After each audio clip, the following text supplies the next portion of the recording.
Hi, I want to read this ode that I wrote to Juliane, a very wonderful woman that took very good care of me while I was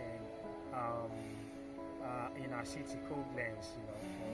For my residency with our theater Koblenz. So this poem is my experience traveling to the city, and then my interaction with her and other people that I met there. So it's titled to Juliana. I read.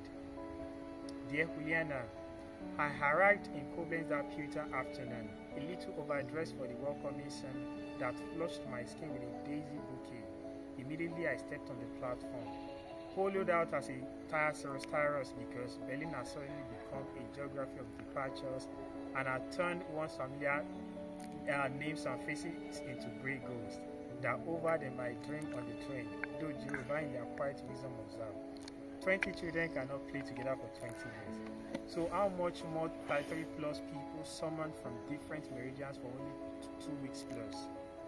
This was my post-proverbial aside, a Laconian tease on my memory when you called out my name at the park with the familiar ease of a longtime friend. You want me up with a gentle smile, a simple gesture that would become the cover of my Koblenz photo book. We exchanged more verbs during our short ride to Koblenz. Here it was I said an amen to a benediction by the report called Love After Love, curated on the aged walls of Theatre Koblenz with cranes busy above them in genuflection, their mechanical prayers renewing, reshaping the past into the present. Part 2.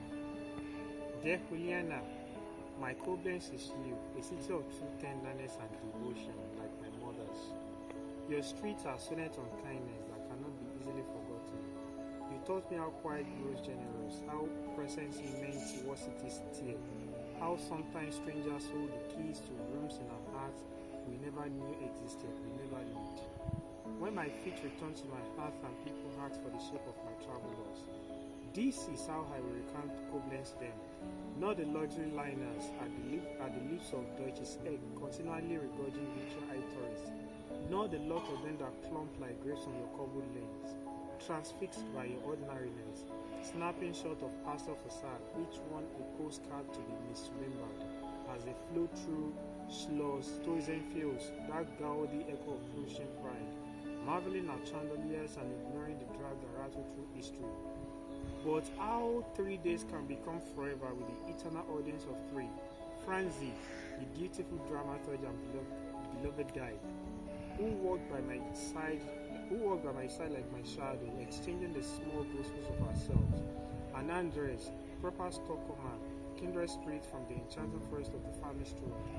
I remember that night when we went spoiled for choice at a restaurant. You took the menu from me and ordered ham chicken mit spargel, chicken on Zois Hollandias with Kase Ubabaken. You will love it, you are assured. And true, when it arrived, milky white fingers in a white porcelain paired with a glass that glowed amber. It was lekker. Shame my appetite was a matchbox. Rubbing my back, eat more, you said. You had to finish it because it is sacrilegious to waste asparagus in its season. An admonition straight out of my mother's book of tender tricks.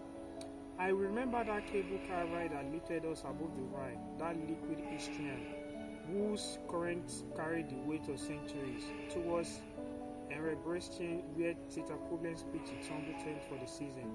The moment our hearts intersected on Cohen and Dylan lyrics, I remember also. And when it was time to say goodbye, when it was time for goodbyes, your embrace at the band of car park was not an ending, but an elliptical promise leading to the next chapter. Now I carry your tenderness in my heart as a proof that goodbyes can be an unending grace.